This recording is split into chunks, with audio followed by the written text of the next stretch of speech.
ये H bomb तो नहीं है, एच बॉम्ब आ रहा है, हाइड्रोजन बॉम्ब आ रहा है। ये एक और उदाहरण है वोट चोरी का। पिछली बार मैंने आपको एडिशंस के बारे में बताया था, ये हम आपको डिलीशंस के बारे में दिखा रहे हैं, और सबूत के साथ हम आपको दिखाएंगे कि ये जो डिलीशंस हुए हैं ये सेंट्रलाइज तरीके से कॉल सेंटर के प्रयोग करके, सॉफ्टवेयर के प्रयोग करके किए गए हैं।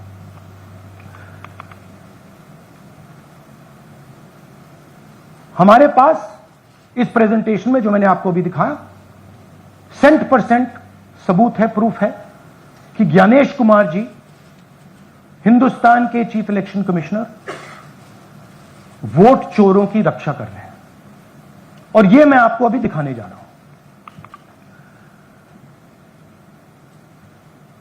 हर इलेक्शन में हमें रिपोर्ट आती थी कि वोटर्स डिलीट हो रहे हैं, कांग्रेस वोटर्स डिलीट हो रहे हैं, ऑपोजिशन के वोटर्स डिलीट हो रहे हैं, दलित वोटर्स डिलीट हो रहे हैं, आदिवासी हो रहे हैं, माइनॉरिटी वोटर्स डिलीट हो रहे हैं, ओबीसी वोटर्स डिलीट हो रहे हैं। मगर जब डिलीट होते हैं ऑपोजिशन के ही होते हैं। कर्नाटक में आलंद कंस्टिट्यूएंसी है, यहां पे चोरी पकड़ ली, कोइंसिडेंस से पकड़ी। वहां की जो बीएलओ थी उसने देखा कि उसके रिश्तेदार को डिलीट कर दिया गया था। जैसे चोरी पकड़ी जाती है, कोई छोटी सी गलती हो जाती है, हाथ आ जाती है। आलंद में 6018 वोटर्स डिलीट हुए, उसमें से इनकी रिश्तेदार थे। उन्होंने पता लगाया कि मेरे रिश्तेदार को डिलीट किसने किया। पता लगा कि पड़ोसी ने रिश्तेदार को डिलीट किया। बीएलओ ने जाके पड़ोसी से पूछा कि भैया आपने मेरे रिश्तेदार को क्यों डिलीट किया? पड़ोसी ने कहा मैंने तो नहीं किया। बीएलओ सस्पिशियस हो गई, शक पड़ा, उसने प्रोसेस चालू कर दी।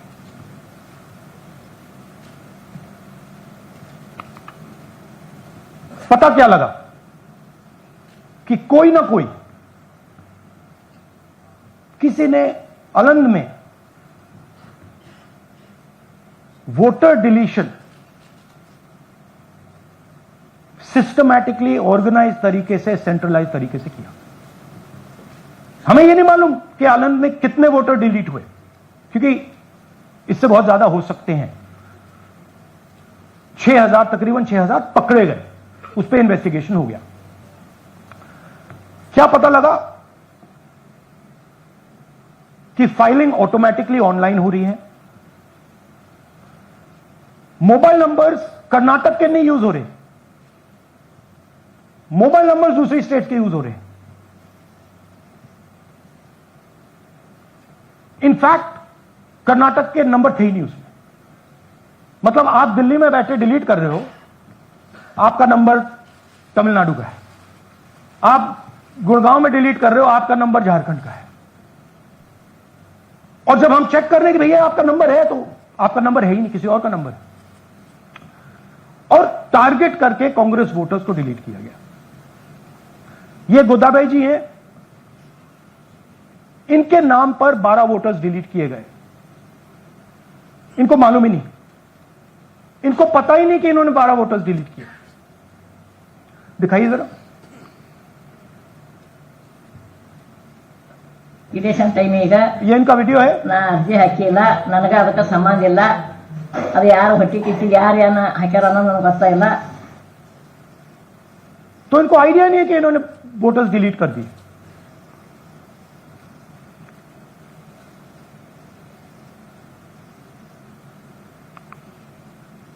ये सारे के सारे जो नंबर्स हैं, ये कर्नाटक के नंबर्स नहीं है, ये अलग अलग स्टेट्स के नंबर्स हैं।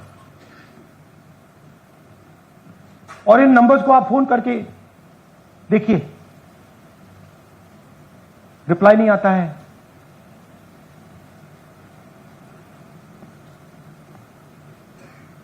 तो सवाल यह है कि किसके नंबर्स हैं, ये किसने ऑपरेट किए, जब इन्होंने ऑपरेट किए ये कहां थे, आईपी एड्रेस क्या था, ओटीपी कैसे जनरेट हुआ, कहां गया, यह सवाल है। यह दूसरा उदाहरण, सूर्यकांत जी जो अभी स्टेज पे आए थे, इन्होंने 12 वोटर्स को 14 मिनट में डिलीट कर दिया। आप फॉर्म भरने की कोशिश कीजिए, डिलीशन फॉर्म भरने की कोशिश कीजिए, देखिए। और जब हमने इनसे पूछा कि भैया आपने ये कैसे किया, वो कहते हैं मैंने तो नहीं किया, मैं तो जानता ही नहीं हूं।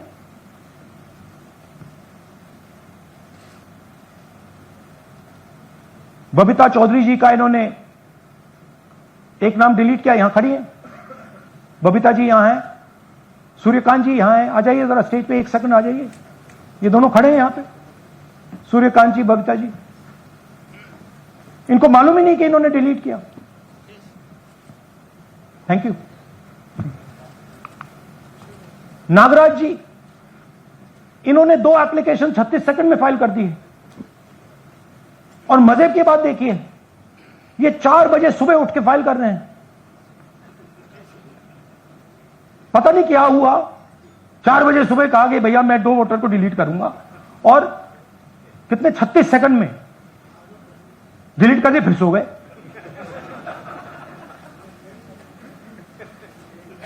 हमारी माइंड में पहले सवाल था कि क्या इलेक्शन कमीशन भी सो रहा है, मगर नहीं, सोया कोई नहीं है, जगे हुए हैं, सिस्टमैटिकली मदद हो रही है।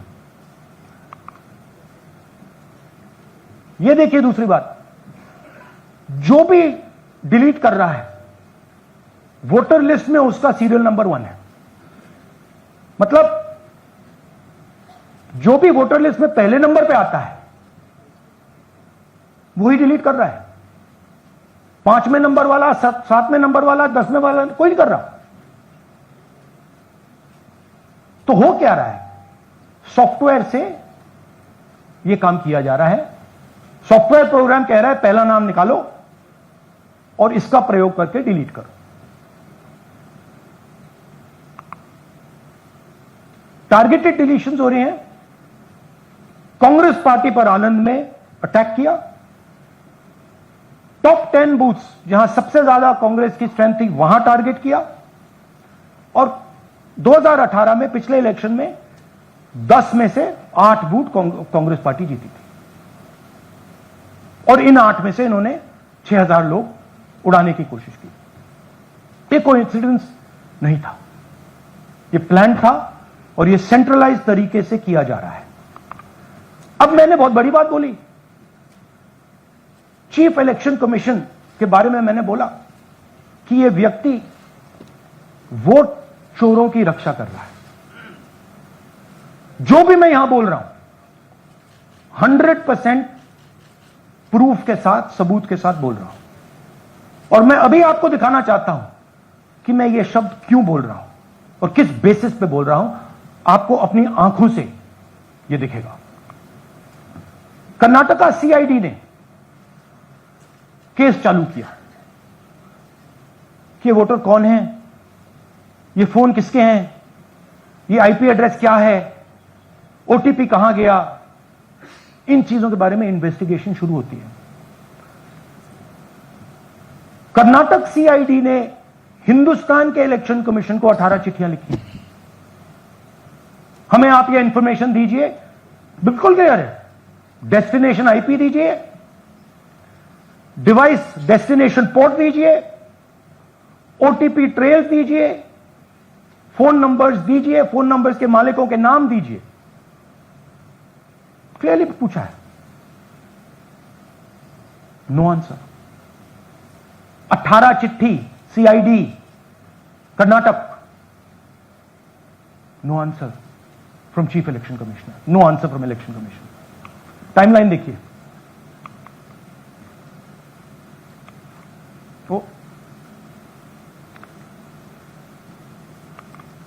ओके, फरवरी 23 में इन्वेस्टिगेशन शुरू होती है।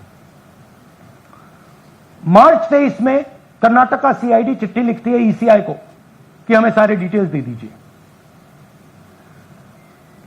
अगस्त में इनकंप्लीट डिटेल्स दी जाती हैं, जिससे कोई इन्वेस्टिगेशन आगे नहीं बढ़ेगा। जिन चीजों की जरूरत थी वो नहीं दी, जिसकी जरूरत नहीं थी वो सारी दे दी। पहला सबूत। दूसरा सबूत, 18 बार रिमाइंडर लेटर गए हैं। आपको अगर सीआईडी एक बार लेटर भेज दे और आप नहीं गए, आप जानते हो क्या होगा। यहां पे इलेक्शन कमीशन को 18 बार लेटर गए हैं, कुछ नहीं हुआ है। बाद में क्या होता है, कर्नाटक ईसी इलेक्शन कमीशन को लिखता है, कहता है भैया हमें दे दीजिए, आपको इंफॉर्मेशन देना पड़ेगा। No reply. मार्च 25 में आखिरी लेटर सितंबर में गया है, कुछ ही दिन पहले। No reply from EC. यह है सबूत कि ज्ञानेश कुमार जी वोट चोरों की रक्षा कर रहे हैं, और यह ब्लैक एंड व्हाइट सबूत है, इसमें कोई कंफ्यूजन नहीं है कहीं।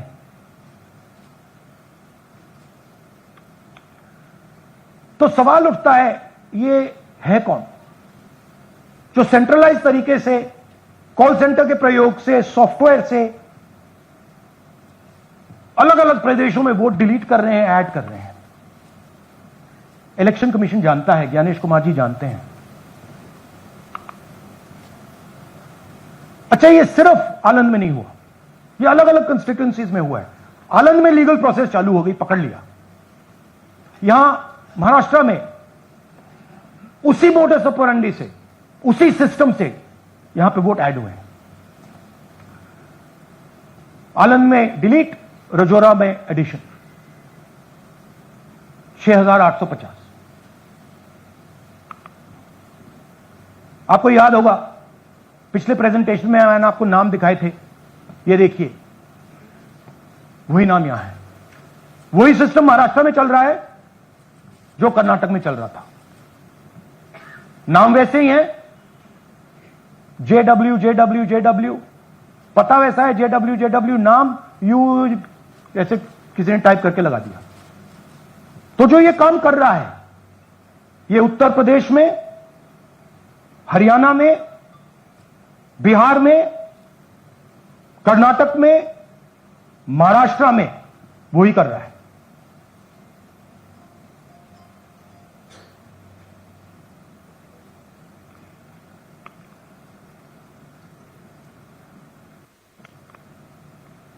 तो हमारी डिमांड है, ज्ञानेश कुमार जी, आप अपना काम कीजिए। आपने ओथ लिया है, आप हिंदुस्तान के चीफ इलेक्शन कमिश्नर हैं। आपसे कर्नाटक की सीआईडी सबूत मांग रही है। आप कर्नाटक की सीआईडी को यह सबूत 1 सप्ताह के अंदर दे दीजिए, नहीं तो पूरा हिंदुस्तान के सारे युवा इस बात को एक्सेप्ट करेंगे कि आप हिंदुस्तान के कॉन्स्टिट्यूशन, हिंदुस्तान के संविधान की हत्या में शामिल हो, हिंदुस्तान की संविधान की रक्षा नहीं कर रहे हो, और वोट चोरों की आप मदद कर रहे हो। Thank you. और थोड़ी देर में हम आपको हाइड्रोजन बम दिखाने जा रहे हैं। नहीं, आज नहीं, थोड़ी देर में उसकी प्रिपरेशन चल रही है। क्योंकि हम देखिए, मैंने टीम से कहा है कि अगर मैं स्टेज पे जा रहा हूं, ब्लैक एंड व्हाइट प्रूफ नहीं होगा, मैं नहीं जाऊंगा। अगर ब्लैक एंड व्हाइट प्रूफ होगा, जो कोई मतलब उसको निगेट नहीं कर सकता, मैं जाऊंगा। मैं देश के कॉन्स्टिट्यूशन की रक्षा कर रहा हूं, संविधान की रक्षा कर रहा हूं, मैं लोकतंत्र की रक्षा कर रहा हूं, और मैं सच्चाई आपके सामने रख रहा हूं। बहुत बहुत धन्यवाद, नमस्कार, जय हिंद। सर, 3 सवाल। पीटीआई से संजीव चोपड़ा।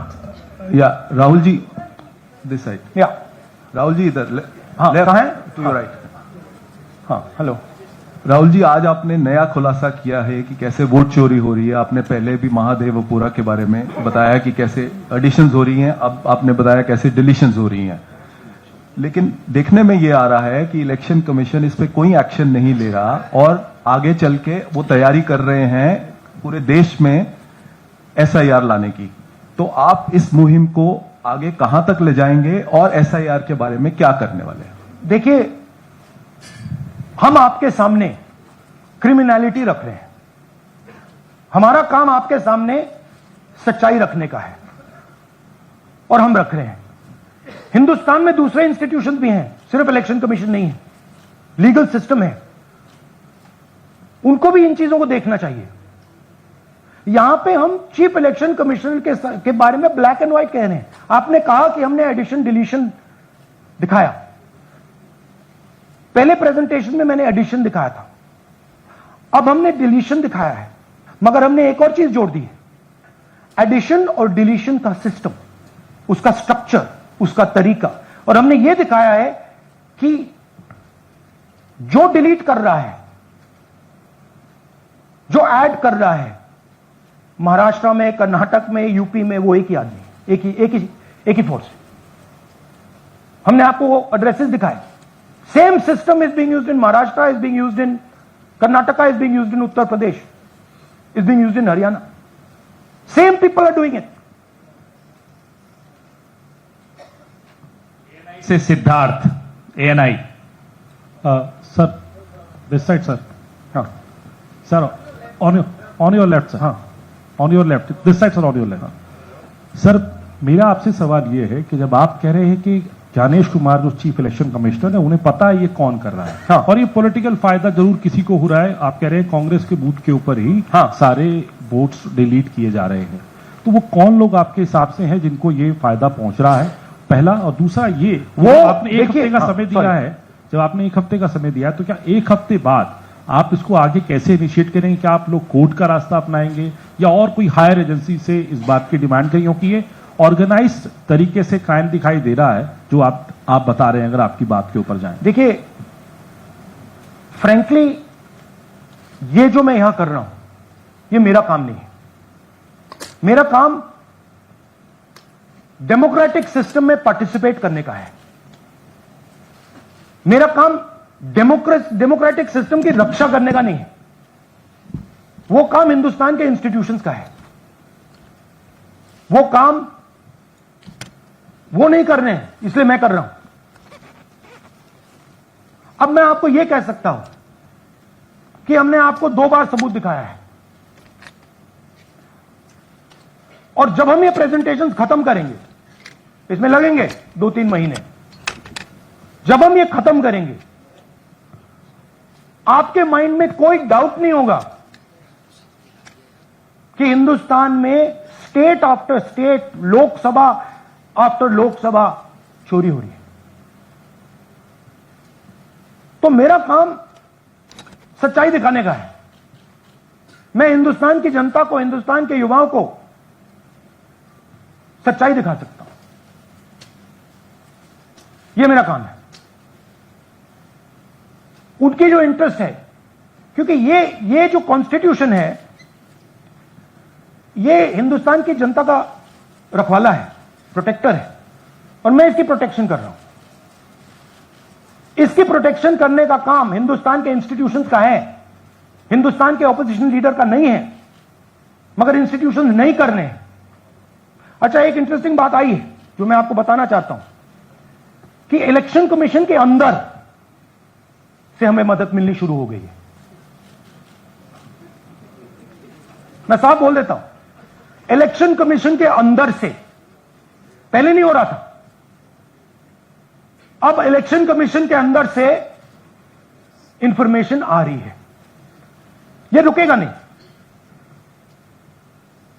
यह रुक नहीं सकता है, क्योंकि हिंदुस्तान की जनता इस बात को एक्सेप्ट नहीं करेगी। एक बार हिंदुस्तान की जनता को, हिंदुस्तान के युवाओं को पता लग गया कि वोट चोरी हो रही है, उनकी शक्ति लग जाएगी। IANS से आलोक झा। इस तरह से नहीं प्लीज। IANS से आलोक झा। वो भी मैं आपको दिखा दूंगा, वो भी मैं आपको प्रूफ के साथ दिखा दूंगा, है हमारे पास। राहुल जी, हाइड्रोजन बॉम्ब में ब्लैक एंड व्हाइट है। मैं फाउंडेशन लगा रहा हूं, मैं फाउंडेशन क्रिएट कर रहा हूं, है हमारे पास।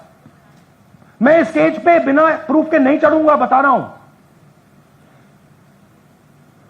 राहुल जी, आपने कहा ऐसे ऐसे मत पूछिए please. Last question. Rahul ji, IANS से आलोक झा। राहुल जी इधर, आपने कहा आपके पास आलोक झा इधर सर, कहां है जी? हाँ, आपने कहा सर कि आपके पास पुख्ता सबूत है, ब्लैक एंड व्हाइट सबूत है, तो क्या अगर ECI अभी जवाब नहीं देती है तो कोर्ट का रुख करेंगे, ये ऑप्शन है आपके पास, जाएंगे? देखिए, मैंने कहा कि मेरा काम as opposition leader normal situation में मेरा काम ऑपोजिशन का रोल है, सरकार पे प्रेशर डालने का रोल है। मेरा काम हिंदुस्तान के लोकतंत्र को बचाने का नहीं है। मैं वो काम कर रहा हूं, इस स्टेज पे मैं वो काम कर रहा हूं। तो मेरी सोच है कि as a patriotic Indian, as somebody who loves India, who loves the constitution, it is my duty to put the truth in front of the people of India. अब अगर हिंदुस्तान के इंस्टीट्यूशंस कुछ करना चाहते हैं, वो करेंगे। उनमें भी बहुत लोग हैं, जैसे मैंने आपसे कहा, मैं सरप्राइज हो रहा हूं, इलेक्शन कमीशन से लोग आ रहे हैं, इंफॉर्मेशन दे रहे हैं और बढ़ रहा है वो। जब तक CEC ज्ञानेश कुमार अपने पद पर है, जब तक आप कह रहे हैं कि वो फ्री एंड फेयर इलेक्शन हो रहे हैं, तो तब तक इलेक्शन का मतलब क्या रह जाएगा? हाँ, तो आप इमेजिन कीजिए, और ये शॉकिंग बात ये है बस कि ये अभी शुरू नहीं हुआ, ये 10-15 साल से चल रहा है। ये सिस्टम है, ये स्ट्रक्चर है। हिंदुस्तान की जो डेमोक्रेसी है वो हाईजैक हो गई है। I am shocked frankly. Democracy, brothers and sisters, democracy can only be saved by the people of India. Nobody else can save democracy. Rahul Gandhi can come here and say something and say this is the truth. But the people of India, who I believe in and who I love, can do it. The day the people of India realize that आपका जो लोकतंत्र है, आपका जो संविधान है, वो आपसे चोरी हो गया है, उस दिन काम हो जाएगा। Thank you. अब आप लोग अपने स्थान पर खड़े हो जाइए राष्ट्रगान के लिए। ये है इनकी डिटेल लिस्ट, देख लीजिए।